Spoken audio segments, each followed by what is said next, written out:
Hello नमस्कार, मी सांची माझ्या चॅनलमध्ये तुम्हा सगळ्यांचं अगदी मनापासून स्वागत। सगळ्यांना सर्वप्रथम श्री स्वामी समर्थ। तुम्हा सगळ्यांच्या चांगल्याच्या स्वामी महाराज पूर्ण करत ही स्वामींचरणी प्रार्थना। ज्योतिषशास्त्रानुसार लसूण केवळ स्वयंपाकाची नाही तर आयुष्याची लज्जत वाढवतो असं म्हटलं जातं। म्हणूनच घरगुती, प्रापंचिक आणि आर्थिक अडचणींवर लसूण कसा मात करतो, चला तर मग जाणून घेऊया। त्याआधी चॅनलवर नवीन आहात तर चॅनलला सबस्क्राईब नक्की करा आणि व्हिडिओ स्किप न करता पूर्ण नक्की पहा।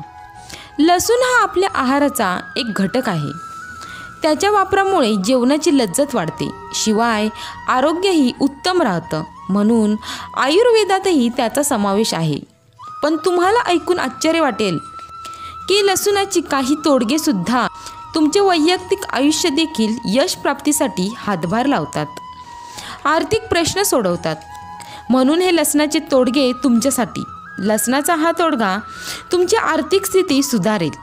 जर कुटुंबात सतत भांडणं होत असतील किंवा पती पत्नीमध्ये काही मतभेद होत असतील ज्यामुळे तुम्ही मानसिक तणावामुळे त्रस्त आहात, त्यापासून सुटका मिळवण्यासाठी तुम्ही लसणाच्या 7 पाकळ्या एका काडीत अडकवून घराच्या छतावर ठेवा किंवा खिडकीबाहेर ठेवाव्यात। असं केल्याने घरातील नकारात्मकता दूर होते आणि घरातील कलहसुद्धा कमी होतात। त्यामुळे घरात शांतता राहते, कुटुंबातील सदस्यांचा शैक्षणिक सामाजिक विकास होतो आणि घराकडे पैशाचा ओघही वाढतो। घरातील कलह दूर होईपर्यंत हा उपाय नक्की करत राहावा। मात्र या लसणाच्या पाकळ्या कोरड्या पडल्या की त्या लगेच बदलून नव्या 7 पाकळ्या त्यात लावाव्यात। या उपायाने नक्कीच फरक जाणवेल। या व्यतिरिक्त वाईट स्वप्न पडत असतील तर लसणाचा उपयोग नक्की करावा। झोपेत अनेकदा वाईट स्वप्न पडून दचकून आपण जागे होतो।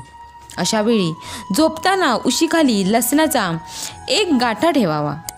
यामुळे नकारात्मक विचार आणि नकारात्मक शक्ती जवळ येत नाही आणि तुम्हाला शांत झोपही लागते।